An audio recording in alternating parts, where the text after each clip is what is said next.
네, 안녕하세요. 자, 이번 시간에도 1회 기출문제를 풀어볼 건데요. 지난 시간에 이어서 스프레드시트 일반을 풀이하도록 하겠습니다. 자, 그러면 바로 시작해 볼게요. 자, 21번 문제네요. 다음 중 시스템의 현재 날짜에서 연도를 구하는 수식으로 올바른 것은 이라고 하네요. 자, 해당 보기에 나오는 함수들을 우측 하단에 정리를 해두었습니다. 해당 함수를 같이 볼게요. 자, today 함수 같은 경우는 현재 날짜를 구해주는 함수고요. 자, year 함수 같은 경우는 인수로 주어진 날짜에서 연도를 구해주는 함수가 year 함수가 됩니다. 그리고 day 함수 같은 경우는 인수로 주어진 날짜에서 일을 구해주는 함수가 day 함수가 되고요. 그리고 데이트 함수 같은 경우는 인수로 연도, 월, 일이 주어진다. 그쵸? 즉 인수로 입력받은 정수를 각 자리에 어떤 정수가 주어지게 되는데 해당 정수를 날짜로 표시해주는 함수가 데이트 함수가 됩니다. 자, 그래서 오늘 날짜를 아래쪽에 있는 예시처럼 표시를 할 수 있을 텐데요. 데이트 함수를 적어주고요. today 함수를 적어주게 되면 현재 날짜를 구하는데 현재 날짜에서 연도를 추출하고요. 그리고 현재 날짜에서 월을 추출하고요. 현재 날짜에서 일을 추출해서 데이트 함수를 통해서 날짜로 표시를 할 수 있겠네요. 자, 그리고 데이트 함수입니다. 종료 날짜가 먼저 인수로 주어지고 시작 날짜가 인수로 주어지는데 종료 날짜에서 시작 날짜를 뺀 두 날짜 사이의 일수를 구해주는 함수가 데이트 함수가 됩니다. 자, 그래서 첫 번째 인수로 주어지는 곳이 종료 날짜고요. 두 번째 인수가 시작 날짜입니다. 자, 두 날짜 차이의 일수는 2일이 된다. 그쵸? 그래서 결과로 2가 출력이 될 거예요. 자, 아무튼 21번 문제에서 보기에 나온 함수들을 대략적으로 살펴보았고요. 해당 함수 파트 1에서 살펴보았는데 그리 어렵지 않게 학습을 하실 수 있을 거라 생각을 합니다. 자, 아무튼 21번의 정답은 몇 번이 되겠어요? 21번의 정답은 3번이 되겠다. 그쵸? today를 통해서 현재 날짜를 구하고요. 현재 날짜에서 연도를 추출하는 이어 함수를 적어주면 되겠습니다. 따라서 21번의 정답은 3번이 되겠네요.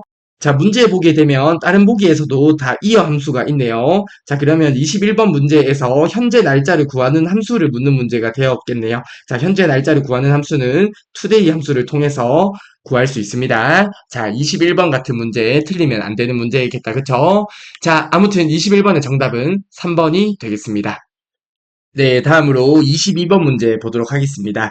다음 중 틀 고정 및 창 나누기에 대한 설명으로 옳지 않은 것은 이라고 하네요. 자, 해당 틀 고정과 창 나누기에 대해서도 저희가 파트 1에서 학습을 했었습니다. 그쵸? 관련 개념을 간단하게 리뷰를 해보고 바로 22번 문제를 풀어보도록 하겠습니다.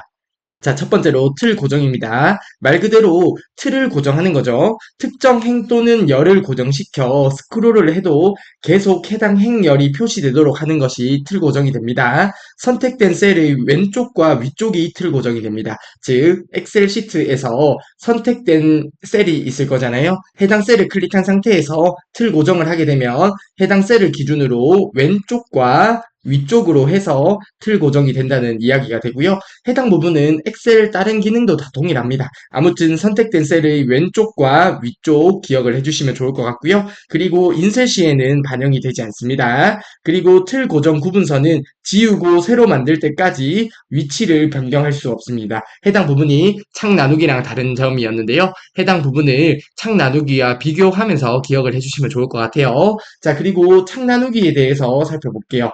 데이터의 양이 많아서 한 화면에 보기 어려운 경우에 창 나누기를 사용을 하는데요. 서로 떨어져 있는 데이터를 한 화면에 표시할 수 있는 기능이 창 나누기가 됩니다. 자, 예를 들어서 창 나누기를 이렇게 했다고 가정을 해볼게요. 자, 그러면 해당 부분, 해당 부분, 해당 부분, 해당 부분에 동일한 데이터가 나오게 돼요. 그래서 예를 들어서 데이터가 굉장히 많다고 하면 앞부분을 여기에 표시하고 마지막에 있는 뒷부분을 여기에 표시한다고 하면 데이터 양이 많아서 한 화면에 보기 어려운 경우, 즉 앞에 있는 데이터와 뒤에 있는 데이터를 한 화면에 보기 어려울 텐데 창 나누기를 통해서 해당 데이터를 한 화면에 표시할 수 있습니다. 이러한 것들을 가능하게 하는 것이 창 나누기가 되는 것이죠.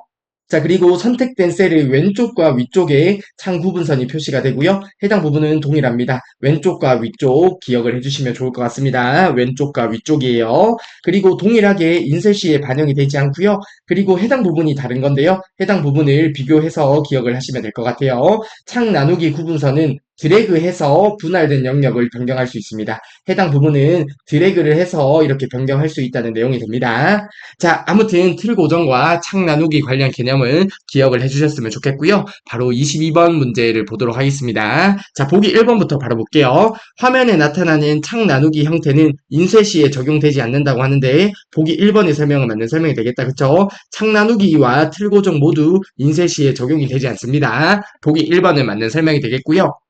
다음으로 보기 2번입니다. 창 나누기를 수행하면 셀 포인트의 오른쪽과 아래쪽으로 창 구분선이 표시된다고 하는데요. 해당 부분이 잘못된 설명이 되겠네요. 자, 셀 포인터의 오른쪽이 아니라 왼쪽이고요. 아래쪽이 아니라 위쪽입니다. 그쵸? 따라서 보기 2번이 잘못된 보기가 되겠고 22번의 정답은 2번이 되겠습니다.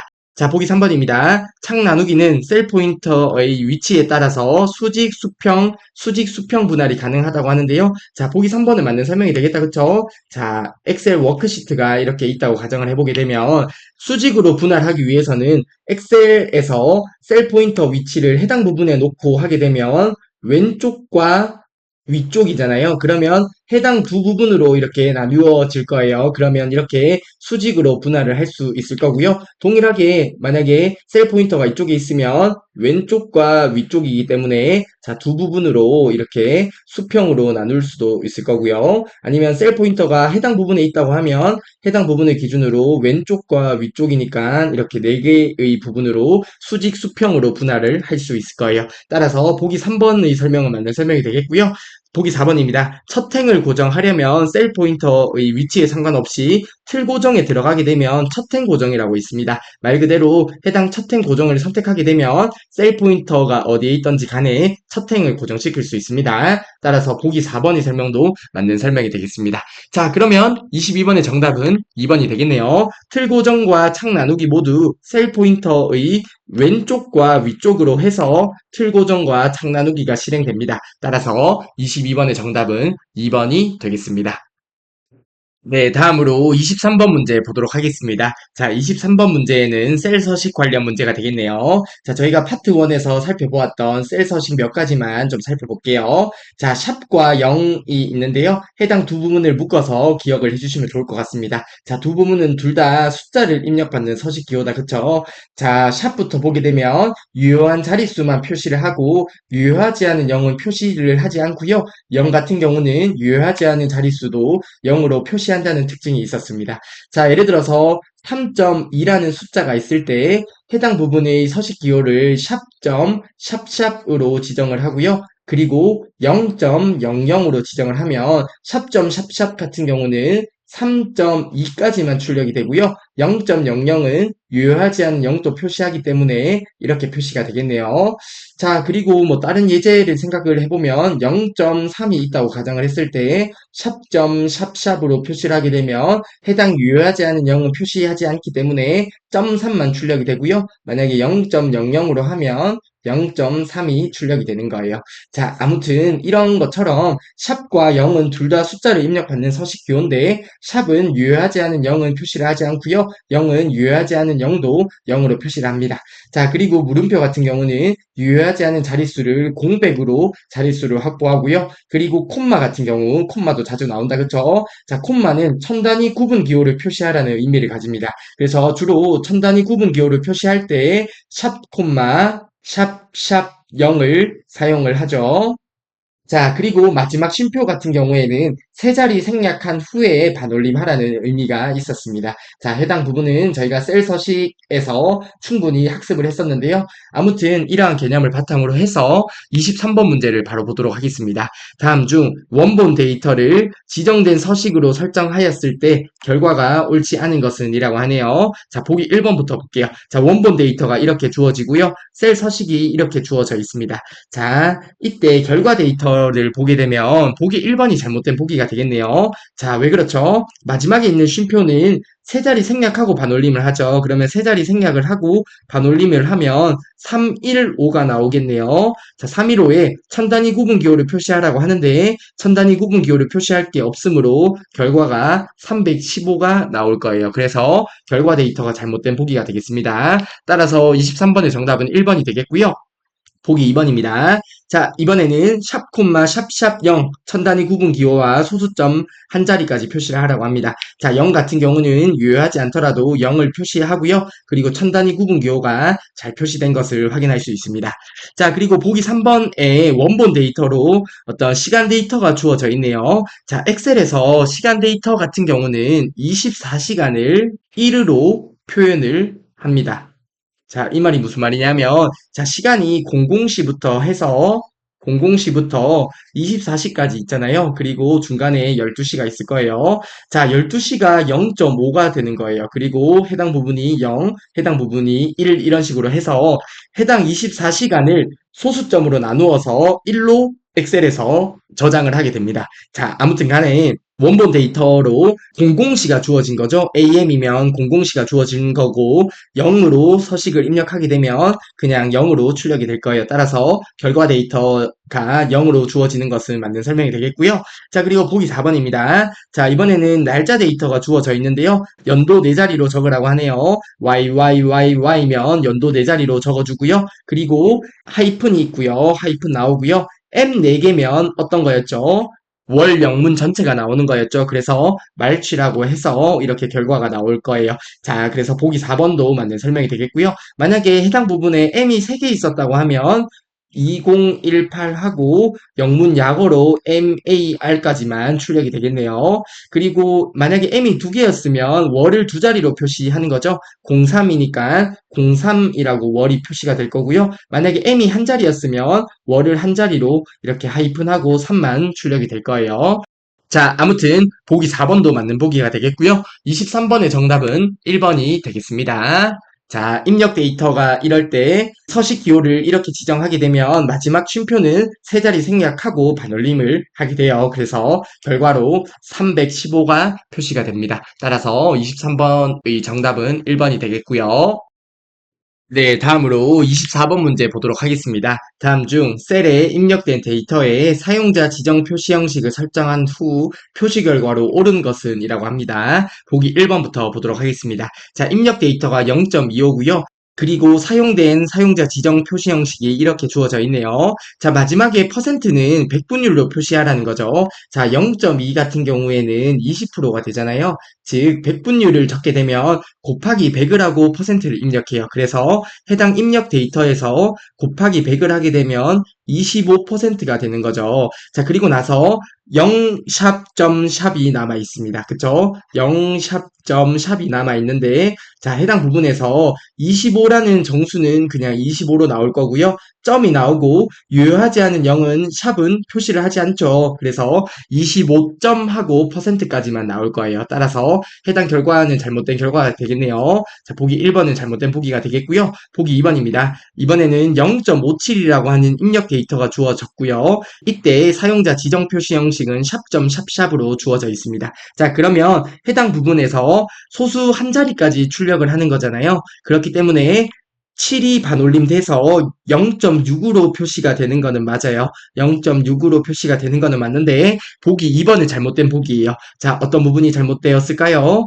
자, 앞에 있는 0 같은 경우는 유효하지 않은 0이기 때문에 0.6으로 출력되는 것이 아니라 0.6으로 출력이 되는 거예요. 따라서 보기 2번도 잘못된 보기가 되겠고요. 보기 3번입니다. 90.86이라고 주어졌고요. 샵, 콤마, 샵 0을 통해서 천 단위 구분 기호를 표시하라고 하는데 90 같은 경우는 천 단위 구분 기호를 표시할 게 없다 그쵸? 그래서 90이 그대로 나올 거고요. 소수 한 자리까지 표시를 하라고 합니다. 자, 그러면 뒤에 있는 6이 반올림돼서 90.9로 결과가 출력이 될 거예요. 따라서 보기 3번은 맞는 보기가 되겠습니다. 자, 그러면 24번의 정답은 3번이 되겠네요. 자, 보기 4번입니다. 자, 이번에는 입력 데이터가 100으로 주어졌고요.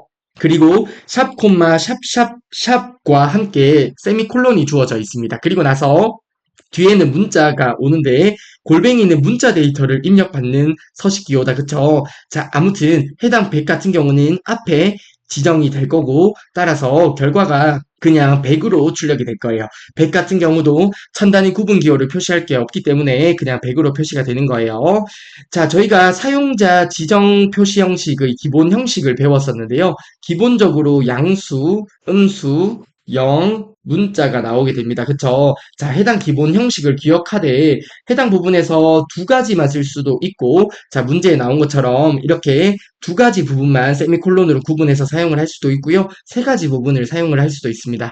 해당 부분은 외울 필요 없고요. 그냥 문제를 보면서 이런 경우는 이렇게 되겠구나로 생각을 해주시면 되겠습니다. 해당 셀 서식을 각 부분까지 나누어서 외우고자 하면 정말 비효율적입니다. 그래서 셀 서식 부분 파트 1에서 정리해드렸던 개념 부분은 충분히 숙지를 하시고요. 나머지 부분은 기출 문제를 통해서 숙지를 하시는 게 훨씬 더 효율적인 방법입니다.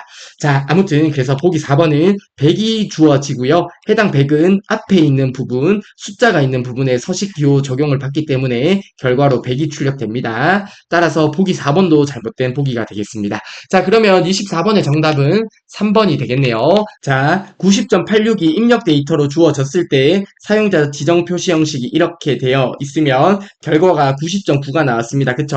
따라서 24번의 정답은 3번이 되겠습니다.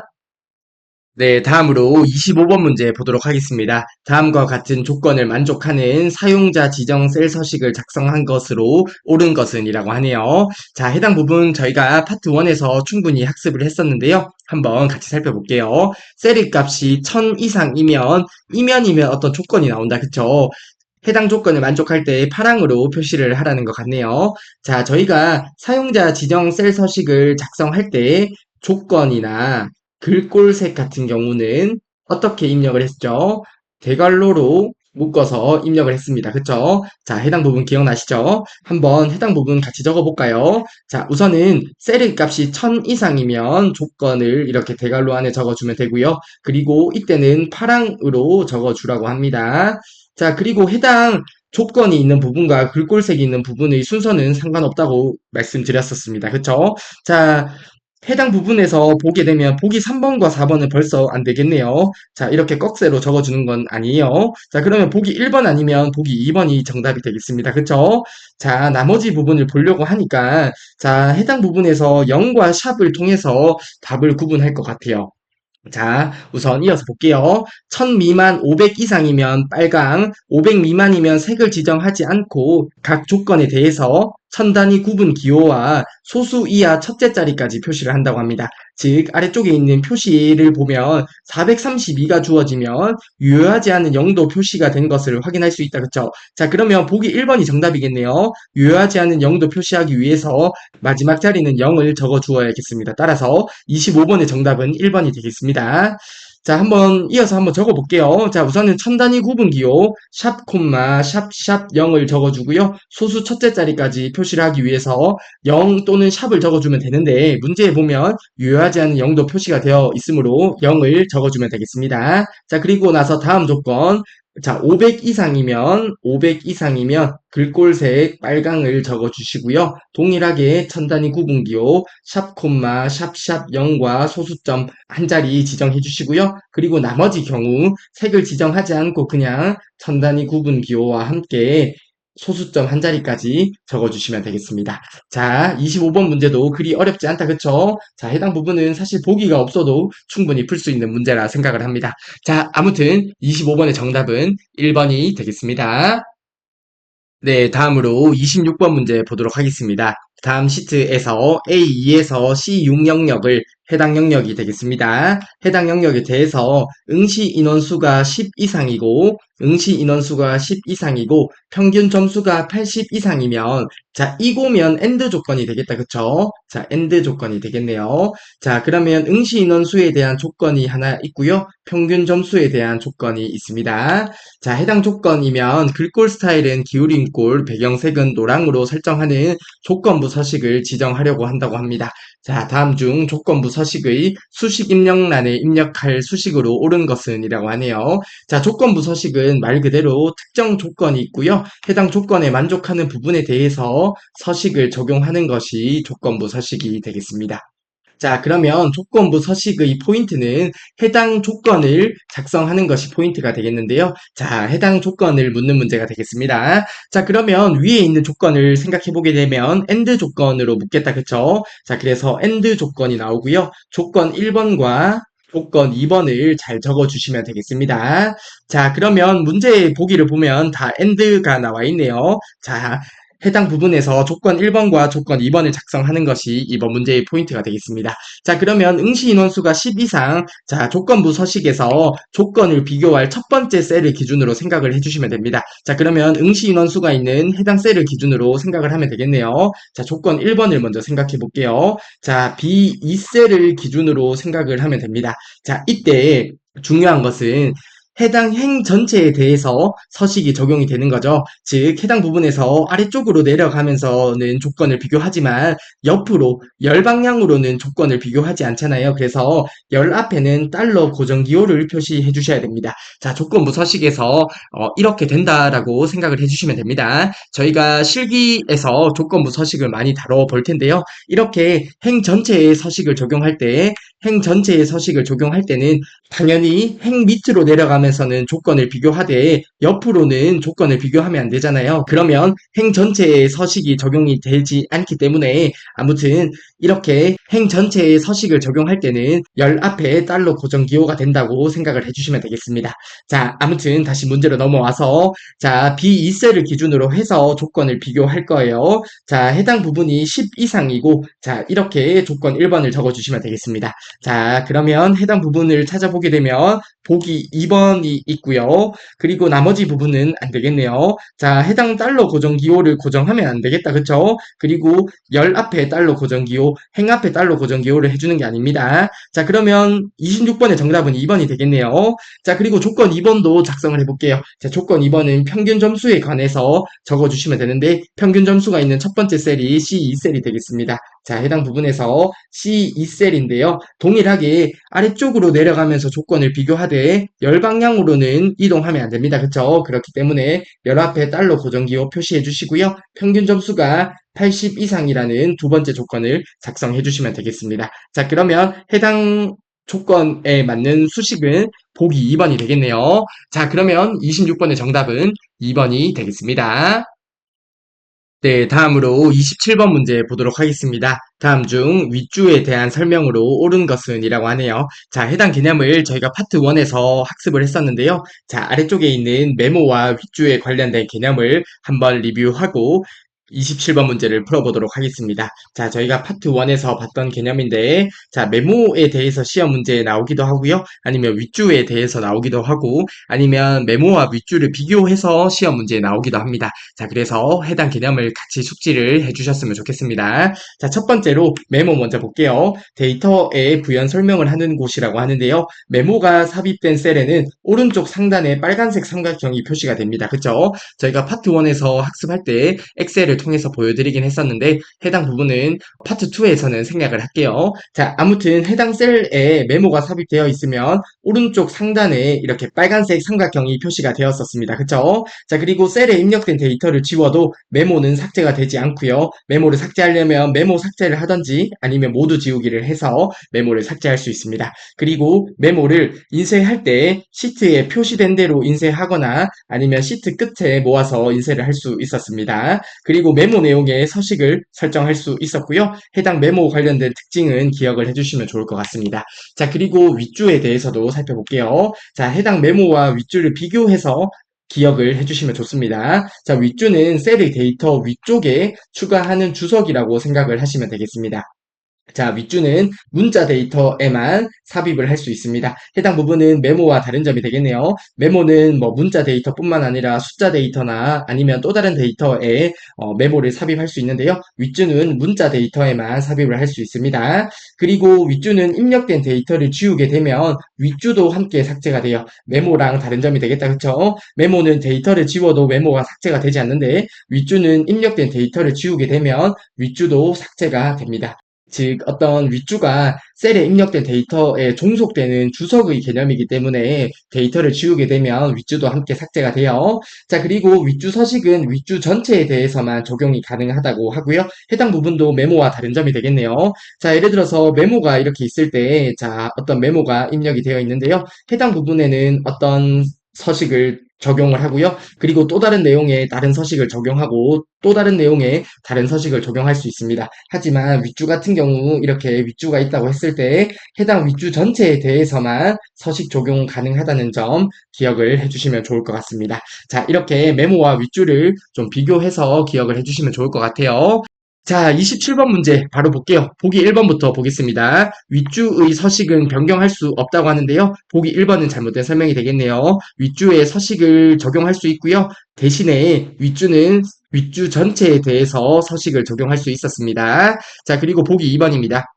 윗줄은 데이터를 삭제하면 같이 삭제된다고 하는데요. 보기 2번의 설명이 맞는 설명이 되겠네요. 메모와 달리 윗줄은 데이터를 삭제하게 되면 같이 삭제가 되었습니다. 자, 27번의 정답은 2번이 되겠고요. 보기 3번입니다. 문자, 숫자 데이터 모두 윗줄을 표시할 수 있다고 하는데요. 메모는 모두 표시를 할 수 있지만 윗줄은 문자 데이터에 대해서만 윗줄을 표시할 수 있습니다. 따라서 보기 3번은 잘못된 보기가 되겠고요. 보기 4번입니다. 윗줄 필드 표시는 인쇄 미리 보기에서 표시되지만 인쇄 미리 보기에서 표시가 되어 인쇄할 때 같이 인쇄되지 않는다고 하는데 인쇄할 때도 같이 인쇄가 됩니다. 따라서 보기 4번도 잘못된 보기가 되겠습니다. 자, 보기 4번 정도는 눈에 익히고 그냥 넘어가시면 될 것 같아요. 아무튼 메모나 윗줄나 모두 인쇄할 때 표시가 돼요.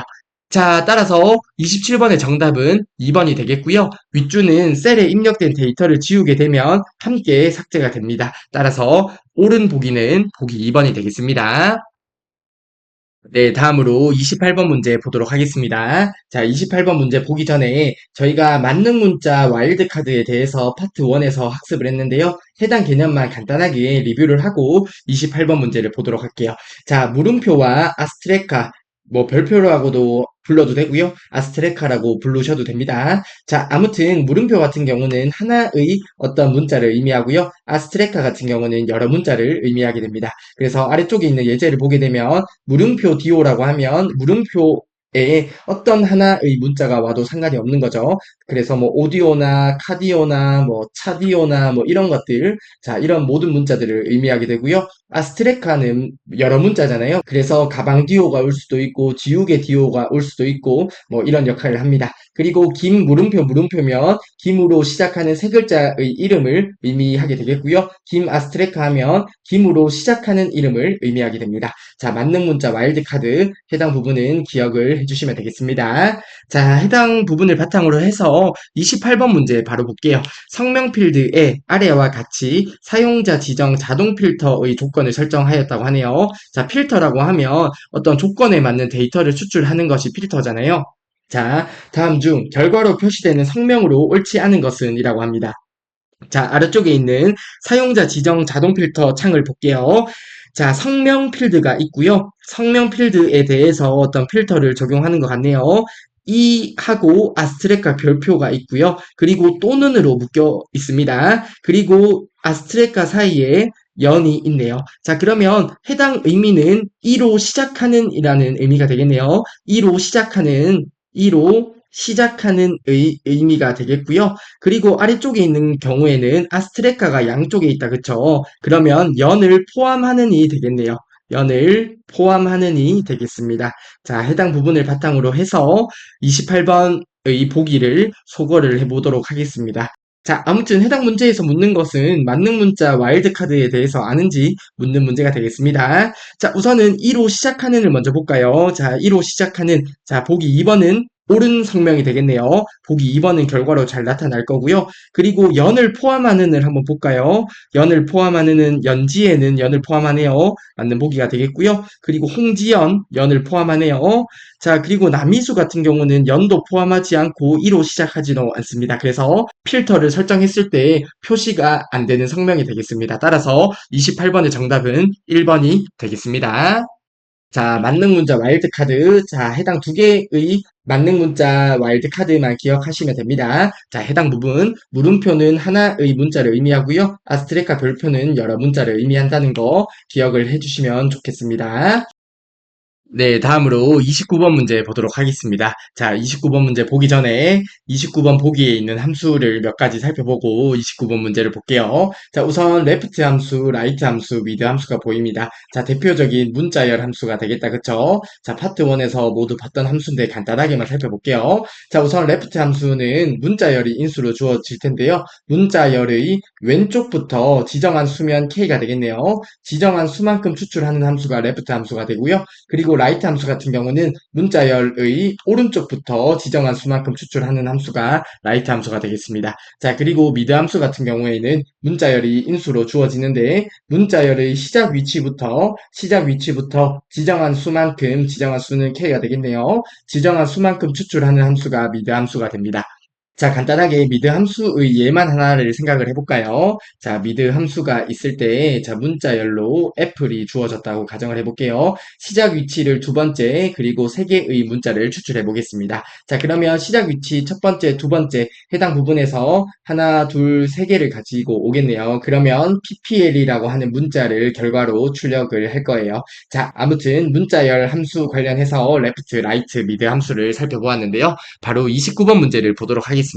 아래의 워크시트에서 보기의 수식을 A3셀에서 D3셀에 순서대로 입력을 하려고 한다고 하네요. 다음 중 입력된 수식의 결과가 다른 것을 묻는 문제가 되겠습니다. 즉 보기 1번부터 보기 4번의 수식의 결과가 다른 보기를 찾는 문제가 되겠네요. 자, 보기 1번부터 바로 볼게요. 자, 우선은 보기 1번에 보면 앰퍼샌드 연산자가 보이네요. 자, 해당 앰퍼샌드 연산자 같은 경우는 결합 연산자가 되겠다. 그쵸? 자, 문자를 결합하는 결합 연산자가 됩니다. 자, 해당 부분 기억하시고 보기 1번부터 바로 볼게요. 자, 앰퍼샌드 앞에 있는 레프트 함수를 먼저 보도록 하겠습니다. 자, B1셀이 해당 부분이 되겠네요. B1셀에서 왼쪽에서 두 개를 추출하라고 합니다. 그러면 터와 화를 가지고 오겠네요. 자, 터와 화를 가지고 올 거고요. 앰퍼샌드로 이 셀 용을 결합을 하겠네요. 그러면 결과로 활용이 나오겠습니다. 그쵸?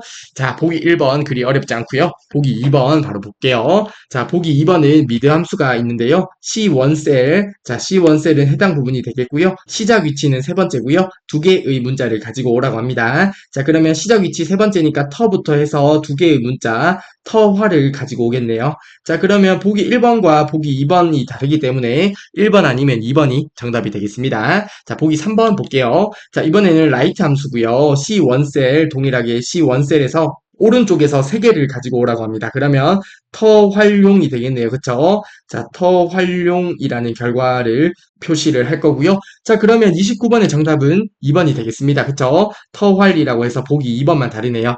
자, 그래도 보기 4번도 한번 볼게요. C2셀, D2셀, E2셀을 앰퍼샌드로 연결했습니다. 자, C2셀은 터가 되고요. 자, 그러면 앰퍼샌드, D2셀 활이 되고요. 그리고 앰퍼샌드로 이 투셀에 있는 용까지 해서 그러면 결과로 터활용이 나오겠습니다. 따라서 수식의 결과가 다른 것은 보기 2번이 되겠습니다. 자, 29번의 정답은 2번이 됩니다. 자, 이런 문제들은 틀리면 곤란한 문제가 되겠다. 그쵸? 자, 아무튼 29번의 정답은 2번이 되겠습니다.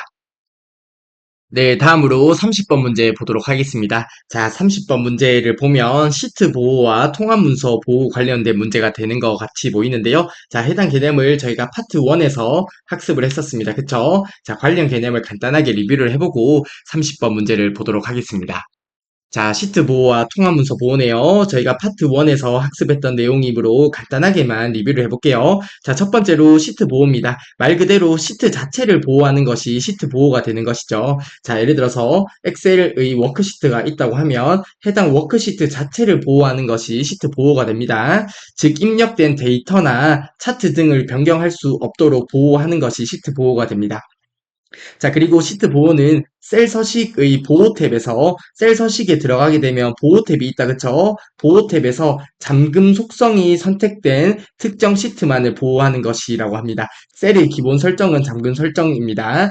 이 말은 워크시트를 보게 되면 각 셀들이 있잖아요. 해당 셀의 기본 설정은 잠금 설정이 되어 있어요. 자, 이렇게 잠금 설정이 되어 있는 셀에 대해서만 시트 보호 효력이 발생한다는 내용이 되겠습니다. 자, 아무튼 검토의 변경 내용에 시트 보호를 선택하게 되면 시트 보호 효력이 발생하게 됩니다. 그리고 시트 보호 시 암호 설정이 가능하고요. 그리고 시트 보호 시 지정한 범위에 대하여 사용자의 수정을 허용할 수 있는데요. 기본적으로는 셀의 선택이 가능하고요. 자, 저희가 시트 보호를 설정할 때 사용자의 수정을 허용할 수 있는 것을 선택할 수 있어요. 기본적으로 셀의 선택이 가능하도록 체크가 되어 있는데요. 그 외에 다른 부분도 사용자의 수정을 허용할 수 있습니다.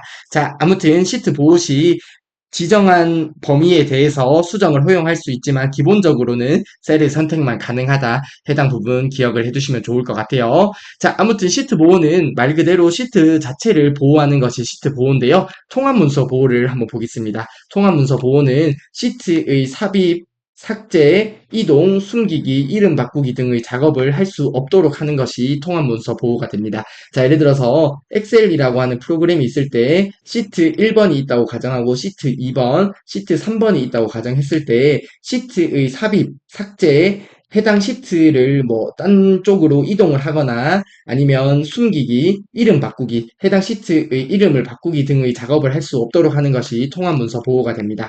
동일하게 통합 문서 보호 시에도 암호 설정이 가능하고요. 시트 보호가 아니라 통합 문서 보호이므로 워크시트에 데이터를 입력하거나 편집하는 데는 아무런 문제가 없습니다. 자, 해당 부분이 시험 문제에 자주 출제가 되는 내용이다. 그쵸? 자, 해당 부분을 바꾸어서 문제가 출제가 됩니다. 자, 아무튼 통합문서 보호는 시트 보호가 아니기 때문에 통합문서 보호를 하더라도 워크시트에 데이터를 입력하거나 편집하는 데는 아무런 문제가 없습니다. 자, 해당 개념들 저희가 파트 1에서 자세하게 다루었기 때문에 이 정도로 간단하게 살펴보고요. 바로 30번 문제를 보도록 하겠습니다.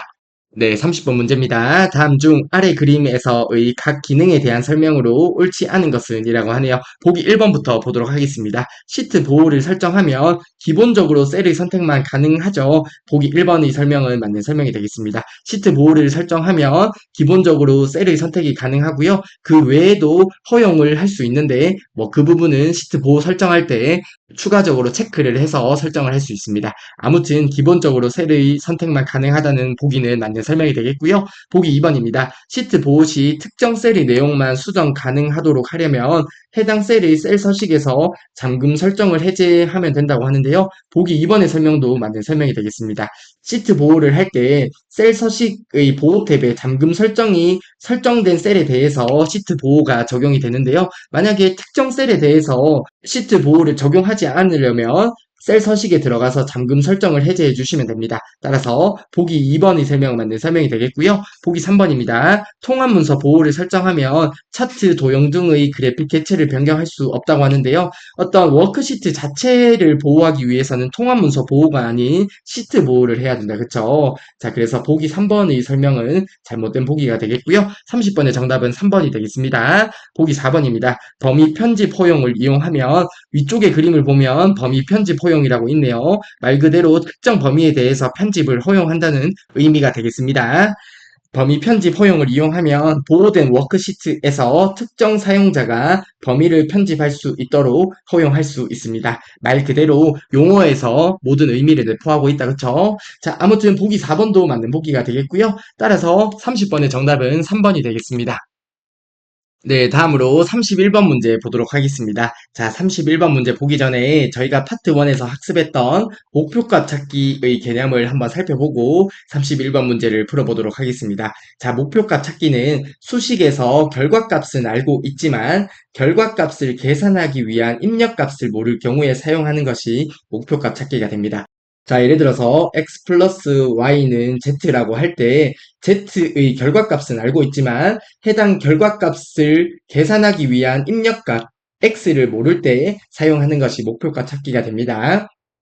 자, 아무튼 아래쪽의 예제를 통해서 살펴볼게요. 자, 파트 1에서 봤던 예제인데요. 판매량이 있고요. 가격이 있고요. 판매 수익이 있습니다. 해당 판매 수익은 판매량 곱하기 가격을 통해서 계산을 했습니다. 자, 이러한 데이터가 있을 때 판매 수익이 10만이 되기 위해서 판매량은 얼마가 되어야 하는가를 구하는 것이 목표값 찾기가 됩니다. 즉, 예를 들어서 x 곱하기 y는 z라는 수식이 있는 거잖아요. 해당 z의 결과값은 알고 있지만 해당 z값을 구하기 위한 입력값, 즉 해당 x 부분을 모를 경우에 사용하는 것이 목표값 찾기가 됩니다. 자, 목표값 찾기에서 알아야 될 것은 아래에 있는 목표값 찾기 대화 상자에서 저희가 어떤 셀을 지정하면 되는지를 알면 됩니다. 수식 셀에는 해당 결과값이 나오면 되는데요. 자, 해당 판매 수익이 있는 B3셀을 지정을 해주면 되고요. 그리고 찾는 값은 결과값이 10만이 되기 위해서다. 그쵸? 그래서 10만이라고 지정을 해주시면 되겠습니다. 그리고 나서 값을 바꿀 셀 같은 경우는 판매량이 얼마가 되어야 되는 거죠. 그래서 해당 판매량이 있는 B1셀을 지정해 주시면 됩니다. 자, 이렇게 목표값 찾기에서는 해당 목표값 찾기 대화 상자에 입력할 값이 가장 시험 문제에 자주 출제가 됩니다. 자, 아무튼 이러한 개념을 바탕으로 해서 31번 문제를 바로 볼게요. 아래의 워크시트에서 전체 평균 셀 이 5셀입니다. 자, 해당 부분이 되겠네요. 해당 셀이 83이 되도록 그러면 해당 부분이 결과값이 될 것 같고요. 김커말의 영어 셀을 변경하고자 한다고 합니다. 자, 그러면 김커말의 영어 셀은 해당 부분이 되겠네요.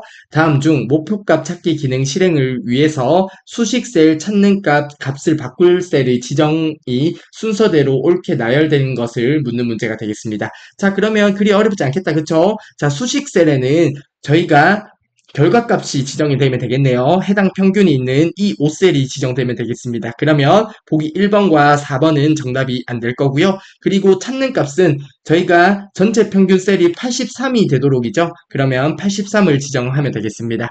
자, 그러면 답은 나왔네요. 31번의 정답은 2번이 될 거고요. 그리고 값을 바꿀 셀은 김커말의 영어 성적이 되겠다. 그쵸? 김커말의 영어 성적이므로 C4셀이 되겠네요. 아, 해당 부분은 D4셀이 아니네요. 자, C4셀을 지정해 주시면 되겠습니다.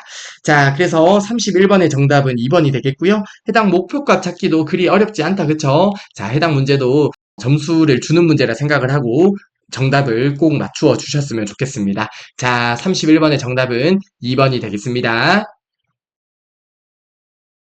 네, 32번 문제 보기 전에 31번에서 방금 풀었던 목표값 찾기를 엑셀에서 한 번만 수행을 한번 해볼게요. 자, 문제에 제시된 그림과 같이 동일한 데이터가 있고요. 해당 부분에서 목표값 찾기를 한번 수행해 보겠습니다. 자, 이를 위해서 리본 메뉴 상단의 데이터 탭을 클릭해 주시고요. 예측 그룹에 보면 가상 분석이라고 있습니다. 해당 가상 분석 클릭하면 목표값 찾기라고 있다. 그쵸? 해당 목표값 찾기를 클릭해 보도록 하겠습니다. 자, 그러면 이렇게 목표값 찾기 대화 상자가 나타나는데요. 자, 수식셀은 이 5셀을 지정해 주시면 되겠고요. 찾는 값은 83이었다. 그쵸? 83을 적어 주시고요. 값을 바꿀 셀에 김커말의 영어 성적이었으므로 C4셀을 지정해 주시면 되겠습니다. 자, 그러면 이렇게 지정하면 되고요. 해당 부분을 묻는 게 31번의 문제였다. 그쵸? 이렇게 설정해 주셨으면 아래쪽의 확인 버튼 눌러 주시면 되겠습니다. 자, 그러면 해당 평균을 83점으로 구하기 위해서 김커말의 영어 성적이 94점이 되어야 된다는 것을 알 수 있습니다. 자, 한번 31번의 목표값 찾기를 수행을 해보았고요. 바로 32번 문제를 보도록 하겠습니다. 네, 다음으로 32번 문제 보도록 하겠습니다. 자, 32번 문제 보기 전에 필터 관련 개념을 간단하게 살펴볼게요. 저희가 파트 1에서 학습했던 내용인데요. 자, 필터에서 자동 필터가 있고요. 고급 필터가 있었습니다. 그쵸? 자, 자동 필터 먼저 살펴볼게요. 자동 필터 목록 단추란 게 있었습니다. 해당 목록 단추를 이용해서 쉽고 빠르게 필터 조건을 설정할 수 있고요. 2개 이상의 필드에 대해서는 AND 조건만 설정할 수 있다는 것이 자동 필터의 특징이었습니다. 자, 그리고 고급 필터입니다. 고급 필터는 자동 필터에 비해서 복잡한 조건을 사용할 때 사용을 했었다. 그쵸? 2개 이상의 필드에 대해서 AND나 OR로도 조건을 설정할 수 있었습니다. 자, 아래쪽의 내용을 이어서 볼게요. 고급 필터 조건 작성 시에 AND 조건은 같은 행에 적어주면 되고요. OR 조건은 다른 행에 작성을 해주시면 됩니다. 자, 해당 부분 암기 팁 알려드렸었다. 그쵸? 자, 어떻게 외우면 된다고요? 자, and OR로 외워주시면 된다고 말씀드렸습니다. 뭔가 3-3으로 균형이 잡힌 것 같다. 그쵸? 자, 아무튼 and는 같은 행에 적어주시면 되고요. OR 조건은 이렇게 다른 행에 적어주시면 되겠습니다. 자, 아무튼 이어서 보도록 할게요. 고급 필터 조건의 수식을 작성할 때는 조건의 필드명은 원본 데이터에 있는 필드명과 다르게 입력하거나 생략을 해야 됩니다. 그래서 일반적으로 원본 데이터의 필드명과 다르게 조건이라고 입력을 해서 작성을 합니다. 자, 아무튼 해당 필터 관련 개념도 시험 문제에 자주 출제되기 때문에 파트 1에서 학습했던 내용 잘 복습을 해주시면 좋겠습니다. 자, 32번 문제 볼게요. 고급 필터에서 다음과 같은 조건을 적용하였을 때 선택되는 데이터들은 어느 것인가 라고 하는데요. 자, 아래쪽에 나오는 조건을 해석하는 부분의 문제가 된다고 생각을 하시면 되겠습니다. 자, 32번의 정답을 아시겠나요? 32번의 정답은 3번이 됩니다. 자, 왜 3번이 되는지 살펴볼게요. 자, 32번의 정답은 3번이 되는데요. 목표액이 4,500을 초과하고네요. 하고면 AND 조건이 되겠다. 그쵸? 자, AND 조건, 같은 행에 적으면 AND 조건입니다. 자, 목표액이 4,500을 초과하고 5,000 미만이거나는 5월 조건이 된다. 그쵸? 자, 다른 행에 적게 되면 5월 조건이라고 했습니다. 목표액이 4,000 미만인 데이터를 나타낸다. 자, 보기 3번이 맞는 설명이 되겠다. 그쵸? 자, 다시 한번 AND 조건은 같은 행, 5월 조건은 다른 행입니다. 그래서 같은 행에 적은 부분은 AND로 묶어주시면 돼요. 목표액이 4,500을 초과하고 5,000 미만이거나 그리고 5월은 다른 행이다. 그쵸? 다른 행에 적었으므로 목표액이 4,000 미만인 데이터 이렇게 보기 3번이 정답이 되겠습니다. 자, 해당 문제도 그리 어렵지 않을 거라 생각을 하고요. 자, 32번의 정답은 3번이 되겠습니다. 네, 다음으로 33번 문제 보도록 하겠습니다. 자, 33번 문제 보기 전에 몇 가지 함수를 살펴보고 바로 33번 문제를 볼게요. 자, 33번 보기에 나오는 함수들인데요. 자, 우선은 HLOOKUP 함수입니다. 자, HLOOKUP 함수를 보면 가로 참조를 떠올려 주시면 되겠다. 그쵸? 자, 우선 첫 번째 인수로 기준셀, 즉 찾을 값이 나오고요. 참조 범위가 나옵니다. 표의 첫 행에서 첫 행이라고 하면 해당 참조 범위의 첫 행에서 찾을 값을 찾는 것이 되겠다. 그쵸? 자, 가로 참조. 자, 가로에서 참조를 하는 거죠. 표의 첫 행에서 찾으려는 값, 첫 번째 인수가 되겠네요. 찾으려는 값을 검색해 지정한 행에서 값을 반환하는 함수가 HLOOKUP 함수고요. VLOOKUP 함수 같은 경우는 세로 참조 함수가 되겠다. 그쵸? 자, VLOOKUP은 세로 참조 함수가 됩니다. 자, 표의 첫 열에서 자, VLOOKUP 함수는 참조 범위가 있을 때 표의 첫 열에서 값을 찾는 거죠. 표의 첫 열에서 찾으려는 값을 검색해 지정한 열에서 값을 반환하는 함수가 VLOOKUP 함수가 되고요. 그리고 인덱스 같은 경우에는 해당 범위에서 행 번호와 열 번호에 위치한 데이터를 반환하는 함수가 인덱스 함수가 됩니다. 자, 예를 들어서 어떤 범위가 있다고 했을 때, 자, 1행, 2행, 3행, 그리고 1열, 2열, 3열이라고 하면, 자, 해당 범위에서 2행, 2열로 지정을 하면, 해당 2행과 2열에 있는 해당 데이터를 반환해주는 함수가 인덱스 함수가 됩니다. 자, 아무튼 저희가 파트 1에서 봤던 함수들 당연히 기억을 하실 거라 생각을 하고요. 해당 함수들을 바탕으로 해서 33번 문제를 보도록 할게요. 다음 시트에서 함수식의 결과가 잘못된 것은 이라고 하네요. 자, 보기 1번부터 보도록 하겠습니다. 보기 1번 VLOOKUP 함수네요. 자, VLOOKUP 함수가 있고요. 찾을 값으로 28이 주어졌습니다. 28이 찾을 값이 되고요. 그리고 참조 범위가 A1에서 D5셀이네요. 자, 해당 부분을 참조 범위로 지정을 했습니다. A1에서 D5셀을 참조 범위로 지정을 했고요. 자, 해당 부분의 첫 번째 해당 열에서 값을 찾는 거죠. 해당 부분에서 값을 찾는 거고요. 그리고 열 번호는 3으로 지정이 되었고요. 그리고 마지막 인수가 생략이 되어 있습니다. 자, 해당 마지막 인수를 보게 되면 0 또는 false를 지정하면 정확하게 일치고요. 1 또는 true를 지정하면 유사하게 일치인데요. 자, 해당 부분에서 28 같은 경우는 찾을 수가 없다. 그쵸? 그러면 유사하게 일치를 지정해 주시면 되는데, 즉, 마지막 인수로 해당 부분에 1 또는 true를 지정해 주시면 됩니다. 그쵸? 자, 그런데 해당 보기에서 마지막 인수가 생략이 되어 있어요. 이렇게 마지막 인수가 생략이 되어 있을 때는 기본값이 1 또는 true, 즉, 기본값은 유사하게 일치입니다. 그래서 해당 부분에 생략이 되어 있으면 유사하게 일치가 기본값이라고 생각을 해주시면 됩니다. 자, 이어서 수식을 볼게요. 28이라고 하는 값을 찾을 수가 없어요. 그쵸?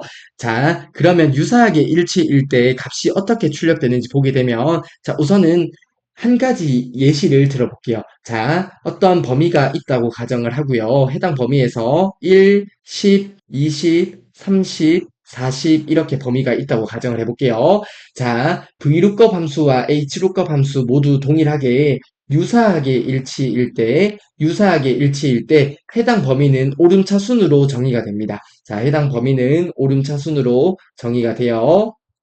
그래서 문제에 보면 해당 범위도 오름차순으로 지정이 되어 있는 것을 확인할 수 있습니다. 자, 유사하게 일치일 때 찾으려고 하는 값이 있는 범위가 오름차순이 되어 있고요. 두 번째로 한번 예시를 생각해 볼게요. 자, 25를 생각하게 되면 25는 해당 부분에 위치하는데요. 해당 부분에서 위쪽에 있는 결과를 반환하게 돼요. 자, 위쪽에 있는 결과를 반환한다는 점 기억을 해주시면 좋을 것 같습니다. 자, 다시 한번 말씀드릴게요. 자, 유사하게 일치일 때는요. 우선은 범위가 오름차순으로 지정이 되어 있을 거예요. 해당 부분은 문제에서 그렇게 지정되어 있을 거니까 그렇게 신경을 안 쓰셔도 될 것 같고요. 두 번째로 유사하게 일치면 어떤 사이에 위치가 될 텐데 위쪽에 있는 값을 반환해준다. 위쪽 결과를 반환해준다는 점 한번 봐주시면 좋을 것 같습니다. 자, 아마 33번 문제를 풀면 해당 부분은 이해가 되실 거예요.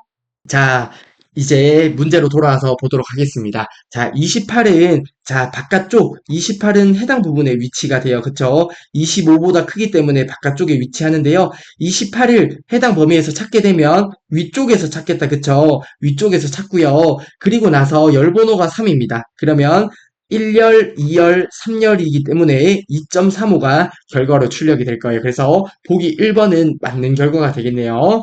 자, 보기 1번 이해되시죠? 자, 28을 찾는데요. 유사하게 일치해서 25보다 크므로 바깥쪽에 있는데 해당 부분에서 앞쪽에 있는 범위에서 값을 가지고 오므로 2.35가 나옵니다. 자, 그리고 보기 2번도 이어서 볼게요. 자, 보기 2번 보도록 하겠습니다. 자, 보기 2번은 VLOOKUP 함수에서 찾을 값이 22고요. 범위는 동일하게 A1에서 D5셀, 그리고 열번호는 3, 동일하게 마지막 인수는 생략이 되어 있습니다. 마지막 인수가 생략되어 있으면 유사하게 일치라고 했습니다. 자, 보기 2번을 보게 되면 찾는 값이 22고요. 자, 22가 이번에는 해당 부분에 위치합니다. 그쵸? 22가 20과 25 사이에 위치하는데 이럴 때 위쪽에 있는 범위에서 값을 가지고 온다고 했습니다. 그리고 나서 열번호가 3입니다. 1열, 2열, 3열이네요. 그러면 답으로 1.27을 가지고 와야 되는데 2.22가 있네요. 그러면 해당 결과가 잘못되었고요. 결과가 1.27이 나와야 되므로 보기 2번이 잘못된 보기가 되겠습니다. 그러면 33번의 정답은 2번이 되겠습니다. 자, 이어서 보기 3번도 볼게요. 보기 3번. 이번에는 HLOOKUP 함수네요. HLOOKUP 함수에서 찾을 값이 17이고요. 그리고 참조 범위가 A1에서 D5셀까지 동일하게 주어져 있습니다. 그리고 행 번호는 4로 지정이 되어 있고요. 마지막 인수는 생략이 되어 있습니다. 그러면 동일하게 유사하게 일치로 찾아주시면 되는데요. 자, 17을 보니까 해당 부분에 위치하겠네요. 그쵸? 해당 부분은 15와 20 사이에 위치하는데요. 그러면 해당 부분에서 앞쪽에 있는 범위에서 찾아주시면 된다고 했습니다. 자, 해당 부분에서 행 번호가 4다 그쵸? 1행, 2행, 3행, 4행에 있는 1.27의 결과를 가지고 오겠네요. 따라서 보기 3번은 맞는 보기가 되겠습니다. 자, 마지막으로 보기 4번입니다. 인덱스 함수네요. 자, 첫 번째 인수로 범위가 주어졌고요. 범위는 A1에서 D5셀 이 범위로 주어져 있고요. 행번호 3행, 열번호 4열이 되겠습니다. 그러면 1행, 2행, 3행에서 1열, 2열, 3열, 4열에 있는 2.22를 결과로 가지고 오겠네요. 따라서 보기 4번도 맞는 설명이 되겠습니다. 자, 33번의 정답은 2번이 되겠습니다. 자, VLOOKUP 함수의 수식의 결과로 1.27이 나온다는 것을 확인했습니다. 자, 해당 부분에서 유사하게 일치일 때는 자, 위쪽과 아래쪽 범위에서 위쪽에 있는 곳에서 찾아주면 된다고 했었고요. 그리고 해당 부분에서 3열이기 때문에 1열, 2열, 3열인 1.27의 값을 가지고 왔습니다. 따라서 33번의 정답은 2번이 되겠습니다. 네, 다음으로 34번 문제 보도록 하겠습니다. 아래 워크시트에서 B2에서 D7 영역을 참조하여 바코드에 대한 단가를 C9에서 E10 영역에 표시하고자 한다고 하네요. 자, 아래쪽의 그림을 보면 C9에서 20 영역은 해당 영역이 되겠습니다. 해당 영역에서 바코드에 대한 단가를 구하고자 한다고 합니다. 다음 중 C10셀 해당 부분이 되겠네요. 해당 셀의 수식을 묻는 문제가 되겠습니다. 자, 우선은 저희가 바코드를 통해서 단가를 구하면 되겠네요. 자, 그러면 바코드를 찾을 곳을 보니까 해당 부분이 되겠습니다. 그쵸? 자, 저희가 참조하고자 하는 부분이 세로 참조다. 그쵸? 자, 세로 참조입니다. 세로 참조면 VLOOKUP 함수 떠올려 주시면 되겠네요. 자, VLOOKUP 함수를 떠올려 주시면 되겠습니다. 자, 그러면 보기 2번과 보기 4번은 정답이 안 되겠고요. 보기 1번과 3번 중에 정답이 되겠습니다. 한번 적어볼까요? 자, VLOOKUP 함수 적어주시고요. 찾을 값은 바코드가 되겠다. 그쵸? 자, C9셀이 찾을 값이 되겠네요. C9셀 바코드를 지정해 주시고요. 그리고 참조 범위를 지정해 주시면 되는데요. 참조 범위를 보게 되면 해당 부분을 범위 지정했네요. B3에서 D7셀, 자, 범위라고 적겠습니다. 해당 범위를 지정해 주시고요. 그러면 해당 범위의 첫 번째 열, 해당 열에서 찾을 값, 바코드를 찾게 되겠네요.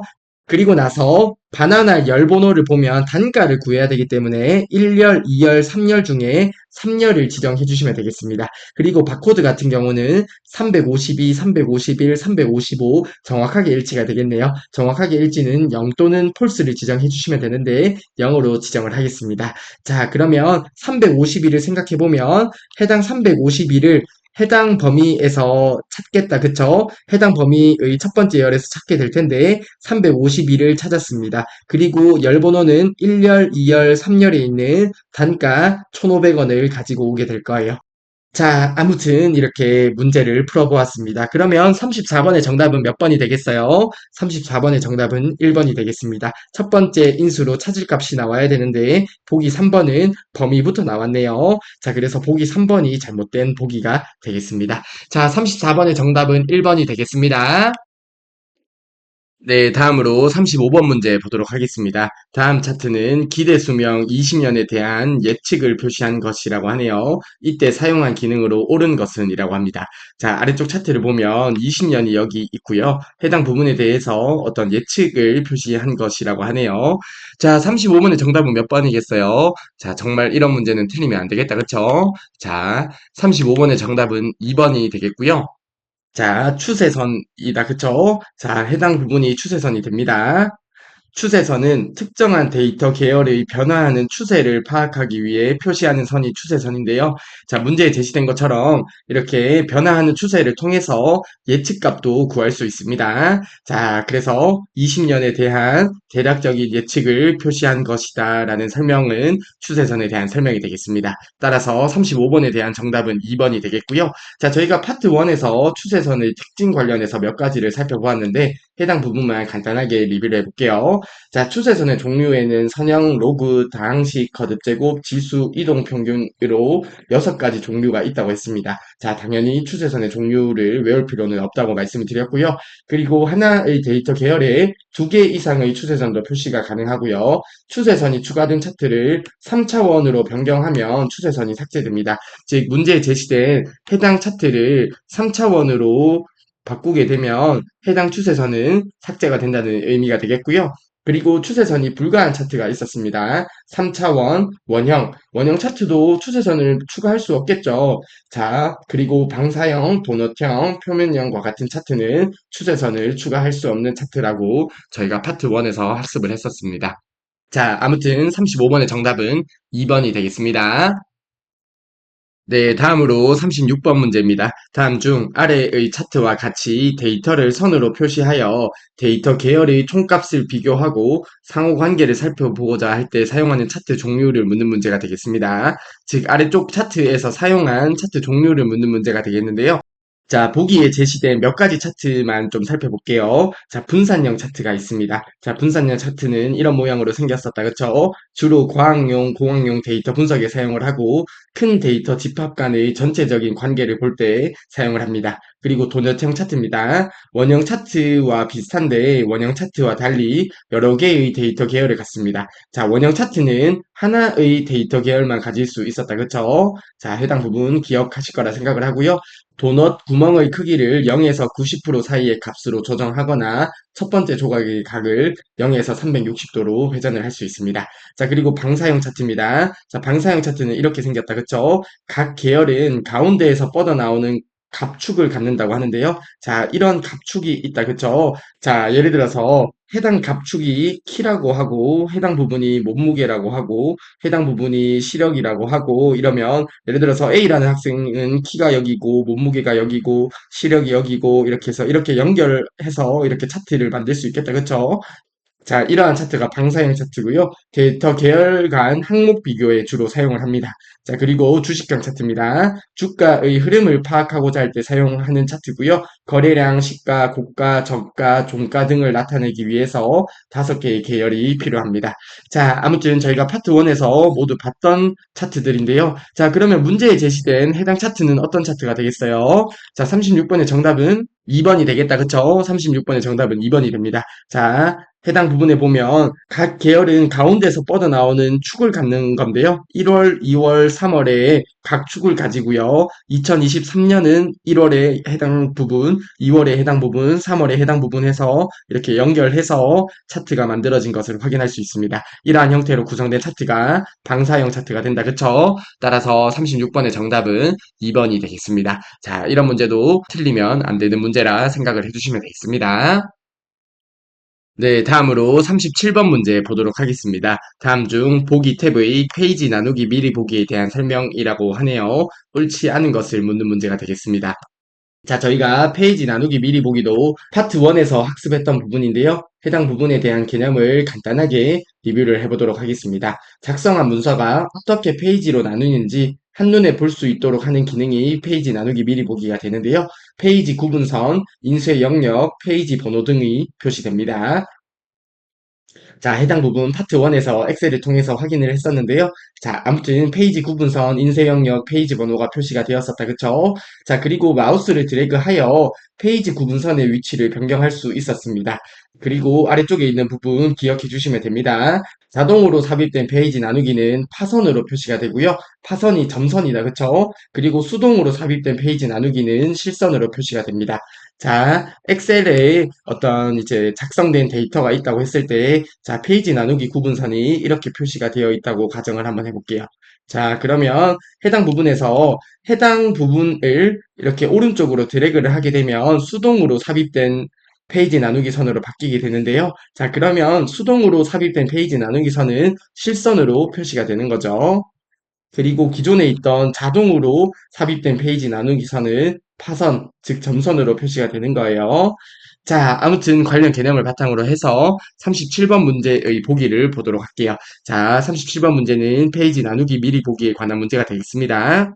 자, 보기 1번입니다. 페이지 나누기 구분선을 이용하여 인쇄를 위한 페이지 나누기를 빠르게 조정하는 기능이 되겠다. 그쵸? 자동 페이지 나누기 구분선을 이동하면 수동 페이지 나누기로 바뀐다고 하는데요. 맞습니다. 제가 앞서 말씀드렸듯이 자동 페이지 나누기 선을 이동하게 되면 수동 페이지 나누기 선으로 바뀌게 되고요. 실선으로 표시가 되게 됩니다. 저희가 조금 이따 엑셀을 통해서 한번 확인을 해볼게요. 자, 보기 2번입니다. 행 높이와 열 너비를 변경하게 되면 자동 페이지 나누기의 위치도 변경이 됩니다. 자, 해당 부분도 파트 1에서 확인을 했던 부분인데, 자, 예를 들어서 해당 부분에 자동 페이지 나누기가 삽입이 되어 있어요. 그쵸? 근데 만약에 특정 행의 높이를 넓게 조정을 하게 되면 해당 자동 페이지 나누기 선이 위치가 변경이 되게 됩니다. 해당 부분도 조금 이따가 엑셀을 통해서 간단하게 보여드릴게요.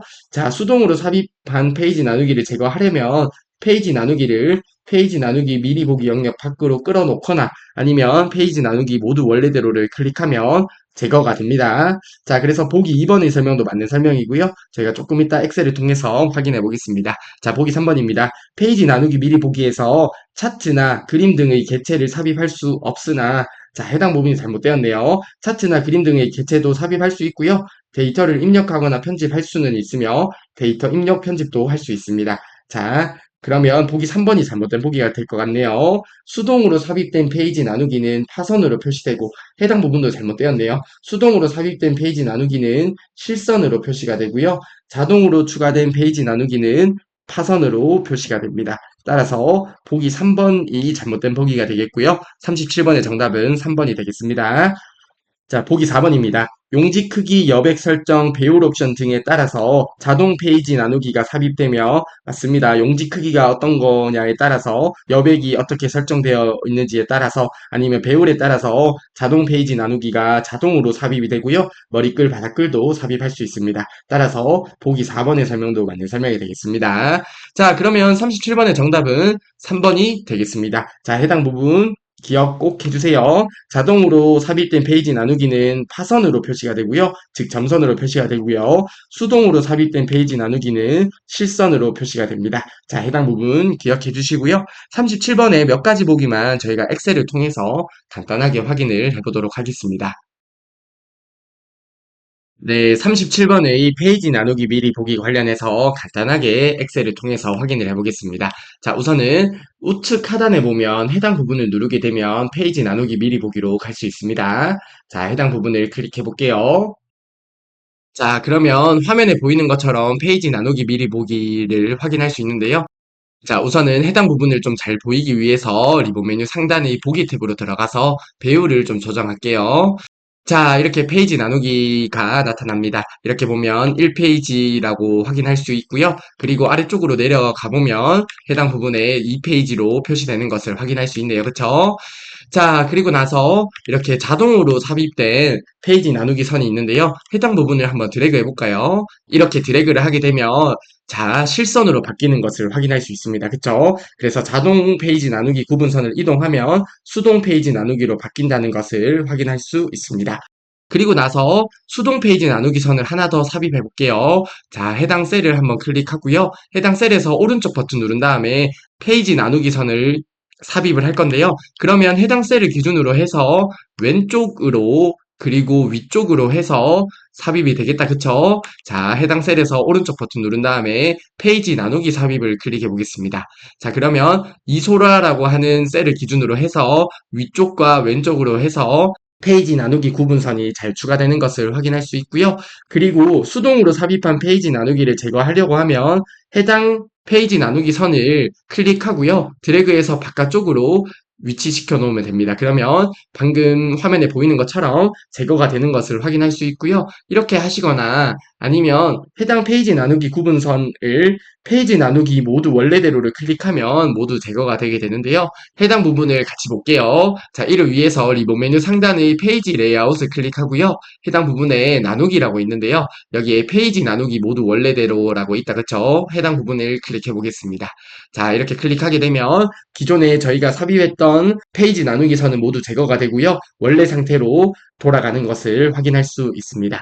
그리고 해당 부분에 데이터를 한번 입력해 볼게요. 자, 컴활이라고 입력하면 이렇게 데이터도 입력할 수 있고요. 아니면 어떤 그래픽 해체도 추가를 할 수 있습니다. 자, 예를 들어서 해당 부분을 범위를 잡고 리본 메뉴 상단의 삽입으로 가서 자, 차트를 한번 클릭해 볼게요. 그리고 아무 차트나 한번 추가를 해 보겠습니다.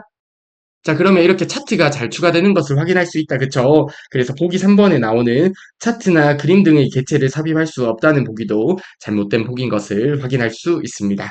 자, 마지막으로 하나만 더 확인을 해볼까요? 자, 아래쪽에 보게 되면 자동으로 삽입된 페이지 나누기 선이 있는데요. 제가 행 높이를 늘려볼게요. 해당 자동 페이지 나누기 선이 위치가 바뀌는지만 확인을 해보면 될 것 같습니다. 자, 지금 현재는 43행과 44행을 구분하고 있는데요. 제가 해당 39행의 행 높이를 좀 늘려볼게요. 자, 그러면 자동 페이지 나누기 선이 41행과 42행으로 바뀐 것을 확인할 수 있다. 그쵸? 그렇기 때문에 어떤 행 높이나 열 너비를 변경하게 되면 자동 페이지 나누기 위치도 변경이 된다는 것을 확인할 수 있습니다. 자, 아무튼 37번의 몇 가지 보기를 좀 확인을 해보았고요. 다음으로 38번 문제 보도록 하겠습니다. 네, 다음으로 38번 문제 보도록 하겠습니다. 왼쪽 워크시트의 성명 데이터를 자, 해당 부분은 왼쪽에 있는 해당 시트를 이야기하는 것 같네요.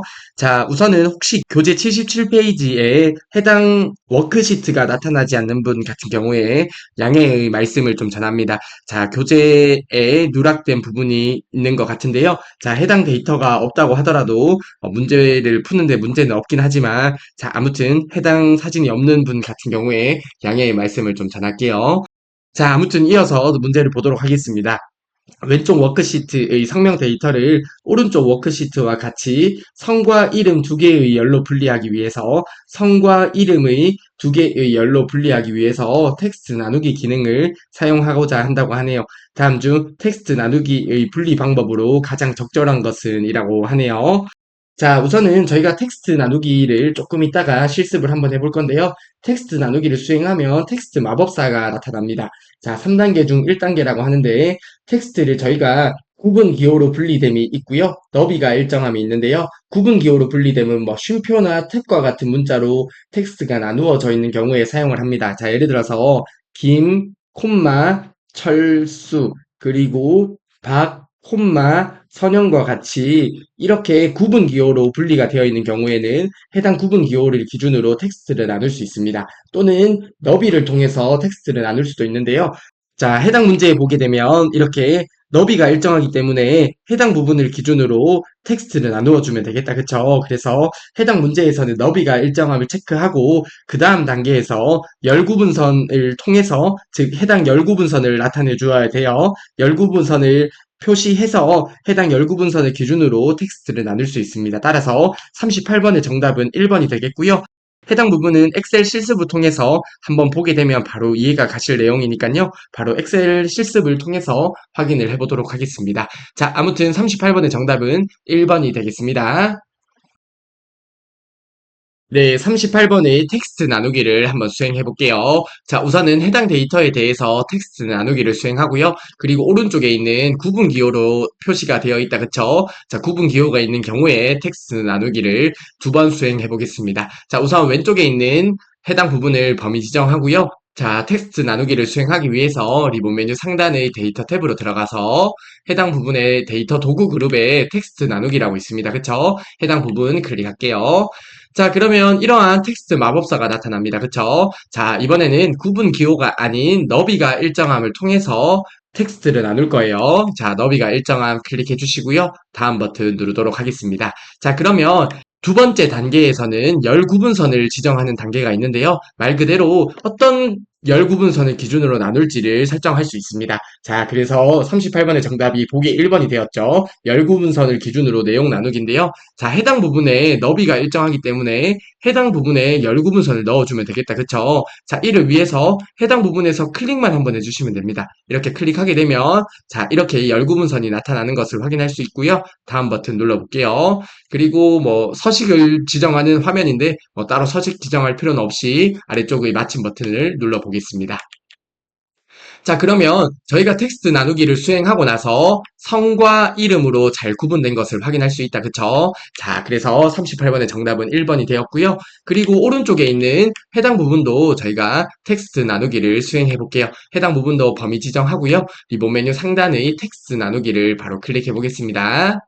자, 이번에는 구분 기호로 분리가 되어 있습니다. 그쵸? 구분 기호로 분리됨이 클릭된 상태에서 아래쪽의 다음 버튼 눌러주시고요.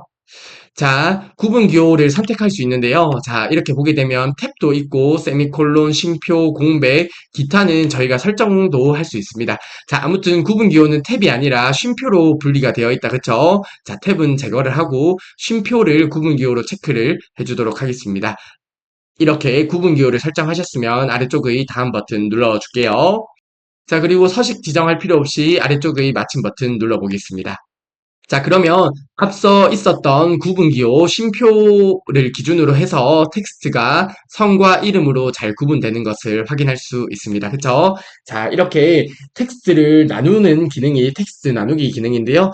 사실 굉장히 쉽습니다. 이렇게 화면에 보는 것처럼 해당 실습을 한 번만 보시면 그리 어렵지 않게 이해하실 거라 생각을 합니다. 네, 다음으로 39번 문제 보도록 하겠습니다. 자, 39번 문제 보기 전에 저희가 파트 1에서 매크로 관련 개념을 학습을 했는데요. 관련 개념 간단하게 리뷰를 하고 39번 문제 바로 보도록 할게요. 자, 매크로입니다. 반복되는 작업을 자동화하는 기능이 매크로다, 그쵸? 자, 그래서 뭐 게임에서 매크로 돌린다, 뭐 이런 이야기를 하는 학생들도 있잖아요. 반복되는 작업을 자동화하는 기능이 매크로예요.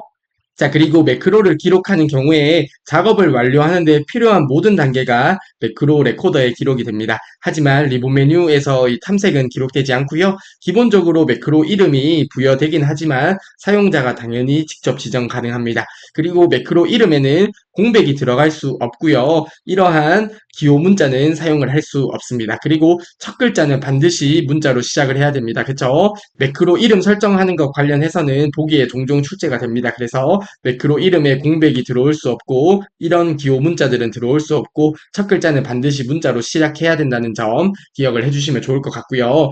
자, 아무튼 저희가 매크로를 기록을 하고 매크로를 실행하는 단계로 넘어가잖아요. 자, 매크로를 실행할 수 있는데 매크로 실행하게 되면 이런 매크로 대화 상자가 있습니다.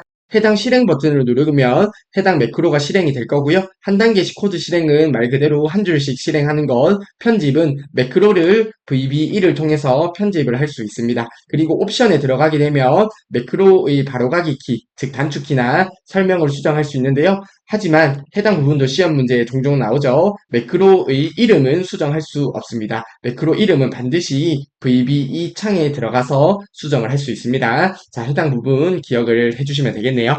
자, 아무튼 이러한 매크로 관련 개념을 바탕으로 해서 39번 문제 바로 볼게요. 다음 중 매크로에 대한 설명으로 옳지 않은 것은 이라고 하네요. 자, 보기 1번입니다. 매크로 이름의 첫 글자는 반드시 문자여야 하죠. 보기 1번은 맞는 설명이 되겠습니다. 자, 매크로 이름은 반드시 문자로 시작해야 된다고 했습니다. 다음으로 보기 2번입니다. 매크로란 반복적인 작업을 단순화하기 위해서 작업 과정을 기록하였다가 작업 과정이 매크로 레코더에 기록이 되는 거죠. 그대로 재생하는 기능이 매크로가 됩니다. 자, 따라서 보기 2번도 맞는 설명이 되겠네요. 자, 그리고 보기 3번입니다. 한 번 기록된 매크로는 수정하여 편집할 수 없다고 하는데요. 자, 보기 3번이 잘못되었네요. 자, 우측 하단에 보면 편집을 눌러서 매크로를 편집하면 됩니다. 그래서 보기 3번의 설명은 전혀 잘못된 설명이 되겠고요. 보기 4번입니다. 매크로 이름에 공백이 포함될 수 없죠. 보기 4번도 맞는 설명이 되겠습니다. 자, 39번도 그리 어렵지 않게 풀 수 있었던 문제라 생각을 합니다. 자, 39번의 정답은 3번이 되겠습니다. 매크로 대화 상자에서 매크로를 편집할 수 있습니다. 따라서 39번의 정답은 3번이 되겠고요. 네, 드디어 마지막 문제가 되겠습니다. 자, 40번 문제 보기 전에 날짜 시간 데이터 관련해서 저희가 파트 1에서 봤던 개념을 간단하게 리뷰를 해볼게요. 날짜와 시간을 같은 셀에 입력할 때는 날짜 뒤에 한 칸 띄우고 시간을 입력하면 됩니다. 자, 해당 부분은 사실 당연하다고 생각할 수도 있을 것 같은데요. 자, 해당 부분은 저희가 엑셀에서 now 함수를 통해서 확인을 해봤었습니다. 그쵸? 자, 그리고 날짜는 하이픈이나 슬래시를 이용하여 구분을 할 수 있고요. 시간은 콜론을 이용하여 구분을 할 수 있습니다. 그리고 날짜는 1900년 1월 1일을 1년 번호 1로 시작해서 저장한다고 했습니다. 그쵸? 즉, 날짜 번호는 1년 번호 어떤 숫자 데이터로 저장을 하는 거예요. 그리고 날짜에 연도를 두 자릿수로 입력하게 되면 00에서 29까지는 2000년대로 인식을 하고요. 30에서 99까지는 1900년대로 인식해요. 자, 해당 부분은 컴퓨터에서 이렇게 구성이 되어 있습니다. 그리고 컨트롤 키 누르고 세미콜론 누르면 오늘 날짜가 나타나고요. 컨트롤 시프트 세미콜론으로 누르면 현재 시간이 나타납니다. 자, 해당 부분은 기억을 해주셨으면 좋겠습니다. 자, 아무튼 저희가 파트 1에서 봤던 내용으로서 해당 내용들은 눈에 익숙하실 거라 생각을 하고요. 40번 문제 바로 볼게요. 다음 중 날짜 데이터의 입력에 대한 설명으로 옳은 것은 이라고 합니다. 보기 1번입니다. 날짜는 1900년 1월 1일을 1로 시작하는 1년 번호로 저장된다고 하는데요. 보기 1번이 맞는 설명이 되겠네요. 자, 40번의 정답은 그러면 1번이 되겠습니다. 자, 다른 보기가 어떤 것이 잘못되었는지 살펴보고 이번 시간을 마무리하겠습니다. 보기 2번입니다. 날짜 데이터는 슬래시나 점 또는 하이픈으로 연, 월, 일을 구분한다고 하는데요. 자, 해당 부분에서 어떤 미꾸라지 같은 녀석이 한 명 있네요. 그쵸? 날짜 데이터는 하이픈이나 슬래시로 구분을 합니다. 그쵸? 점으로 구분을 하진 않습니다. 따라서 보기 2번은 잘못된 보기가 되겠고요. 보기 3번입니다. 수식에서 날짜 데이터를 직접 입력할 때는 작은 따옴표로 묶어서 입력한다고 하는데 작은 따옴표가 아니라 큰 따옴표로 묶어서 입력을 합니다. 자, 해당 부분도 저희가 파트 1에서 실습을 통해서 간단하게 보여드리긴 했는데요. 자, 1 더하기 1900년 1월 1일을 묶어서 입력하게 되면 결과로 2가 출력이 됩니다. 자, 해당 부분 수식에서 날짜 데이터를 이용할 때는 이렇게 큰 따옴표로 묶어서 입력을 하면 됩니다. 자, 다음으로 보기 4번입니다. 단축키 컨트롤 알트 세미콜론이란 단축키는 없네요. 자, 오늘 날짜가 입력된다고 하는데요. 자, 오늘 날짜가 입력되기 위해서는 컨트롤 키를 누르고 세미콜론을 눌러주시면 되겠다. 그쵸? 따라서 보기 4번도 잘못된 보기가 되겠습니다. 자, 그러면 40번의 정답은 1번이 되겠고요. 자, 날짜 데이터는 1900년 1월 1일을 1년 번호 1로 저장합니다. 따라서 40번의 정답은 1번이 되겠습니다. 자, 이번 시간 1회 기출문제의 스프레드시트 관련 문제 20문제를 풀어보았는데요. 이번 시간도 정말 수고 많으셨고요. 자, 다음 시간에는 2회 기출문제를 함께 풀어보도록 하겠습니다. 이번 시간도 정말 수고 많으셨습니다.